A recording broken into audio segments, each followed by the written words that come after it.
My name is Kristen Schaal, and I'm here to tell you about a movie that I came up with called Avant Garde, and you're welcome.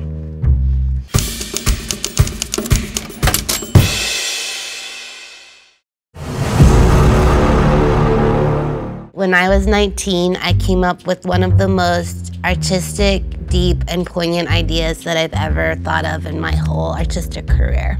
When I was in college, I took a screenwriting class for the first time. I was a performance studies major, which basically meant like you could like tape a fruit roll up to a mini fridge and put it in a park. You could do a lot of stuff with performance. I had this idea on the first day of class, and it was about a character who wakes up and has this urge, this drive, they don't know what it is, to build these wings. The first part of the movie is black and white. It's like, you know, a Caravaggio, you know, chiaroscuro, like bright light coming through a small window, illuminating a dark little studio in a garage, and they're just consumed with this idea to make wings, because fate is telling them, make your wings, tell your story, even if it's gonna kill you. It's so tragic.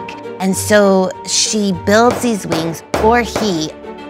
It's an androgynous figure.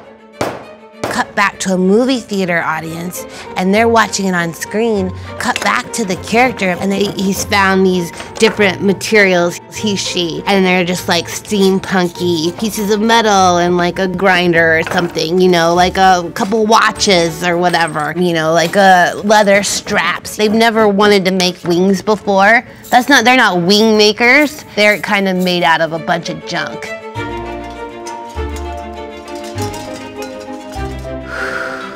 She builds these wings and takes them to a cliff and takes a deep breath because they're going to jump. They're going to fly for the first time.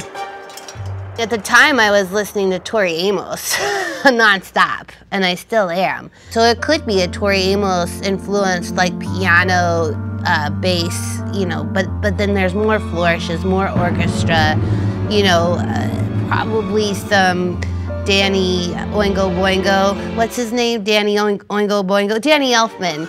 Yeah, I would have Danny Elfman score the film. And then they look out into the horizon. Are they seeing this? It's a tear. It's a tear in the horizon. And there's a tear in the screen, like an actual physical tear. What is that? Cut back to the character about ready to jump, and they jump off the cliff, and they're flying, and they're going, and they're going, and they fly through the tear in the screen into the movie theater audience. It's in color. Whoa! It's not 3D. It's real life. I imagine the audience sitting there when this event is happening. If they even have a second to turn to their friend, which I don't know how, but they might be like, whoa, and they're like, whoa, this is groundbreaking. I love it. Best $10 I've ever spent. And then he slowly disintegrates because he's a fictional character who cannot exist in the real world. He's slowly disintegrating because he's a fictional character who cannot exist in the real world. Aren't they a she? They're androgynous.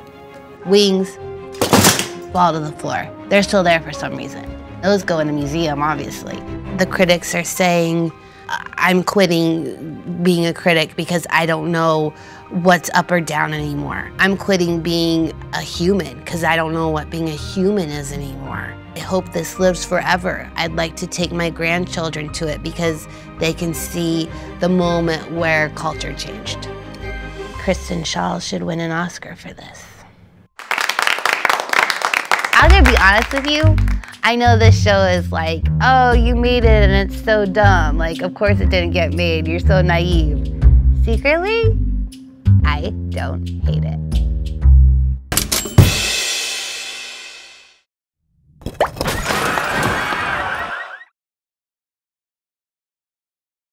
Hello, my name is Kristen Schaal, and thank you for watching UnMade on IMDb. If you want more content, then click your little arrow on the thing for more.